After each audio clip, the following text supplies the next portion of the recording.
Happy Halloween, kids! It's time for us to get spooky! Well, not that spooky, since today's subject is American Scarecrow, a movie so bottom of the barrel that it doesn't even have an IMDb page. Melonheads has an IMDb page, kids. Hey, this reminds me of a joke. Why did the Scarecrow get a promotion? Because he was outstanding in his field! I went in blind for this movie. I didn't see a trailer or anything, but I had a few predictions for it since it was a Wild Eye releasing movie. You know, that company that made the Garbage Shark movies that I've reviewed. Prediction number 1, the American Scarecrow would look nothing like this design on the DVD box. Did that one come true? Well, you tell me. Prediction number 2, there'll be a lot of nonsense filler that has nothing to do with the horror that is the American Scarecrow. Yeah, I was right. More of that later. Prediction 3, there'll be no reason for this movie to be called American Scarecrow. He won't come to your town and help you party it down. They simply needed the first letter of the title to be an A so that this movie will appear early on the A to Z redbox list. This prediction actually turned out to be wrong, as this movie turned out to be an insightful commentary on the challenges that U.S. veterans face every day as they try to readjust to civilian life.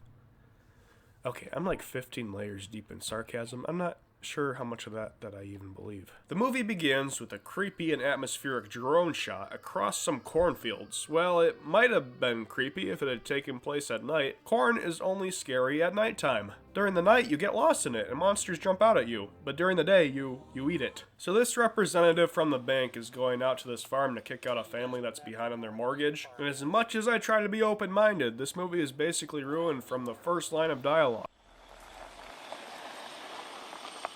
You guys wouldn't happen to know where the Dean farm is. How to help you are.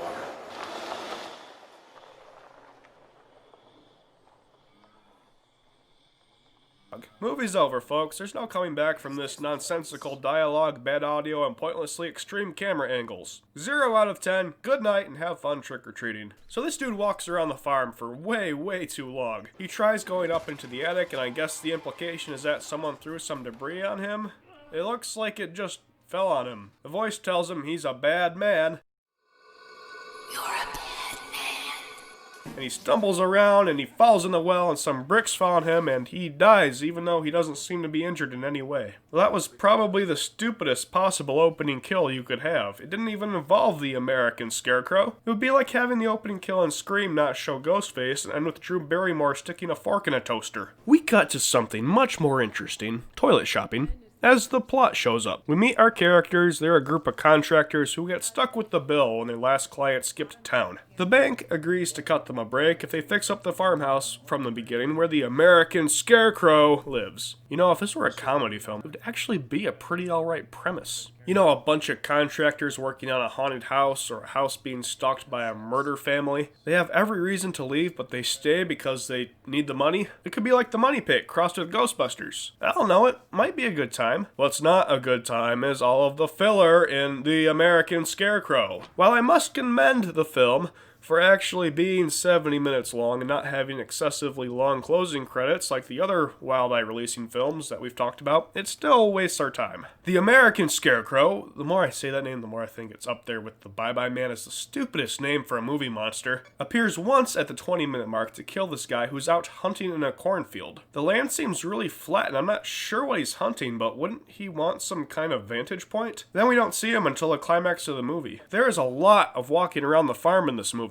which would be fine if it was building tension, but the scariest things that happen are a book disappearing and reappearing, power being turned back on, and someone getting electrocuted. Ooh, the American Scarecrow is so scary with his switch flipping powers. A little girl shows up and she warns the family that her brother, the American Scarecrow, won't like it if they don't leave, and he'll start killing them. He does. One guy gets his hand cut off, and it's not very convincing considering how he hasn't even passed out from the blood loss and that his stub is very hand-shaped. They try to kill him with the sickle and the drill, and they fail, which leads to the most baffling part of the movie.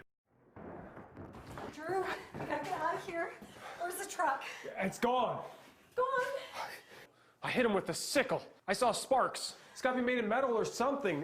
Metal. Oh my God, Drew. Drew, he is made of metal. Look at this. I found this in Mira's journal. The government reconstructed him with metal and microchips. They wouldn't have let him leave. He must have escaped and he's protecting the land. So yes, the American Scarecrow is an evil killer government experiment who has come home from war. Well, that's actually a surprising twist. I never would have guessed that. So they end up blowing up the American Scarecrow, and I guess their construction company is saved since they don't have to pay their employees anymore since they're dead. Overall, American Scarecrow is pretty bad. I applaud the plot for being almost coherent, even though they threw in a really half-hearted twist at the end, but there's just so much wasted time, and the technical aspects of the filmmaking are quite lacking. It didn't really make me mad though, so I'll give it a 2 out of 10. Well, happy Halloween, boys and girls. I'll see you in November for some slightly higher budget movies. But until then, stay out of the cornfields. Oh, I hate those things. What things? Things that act like they're human.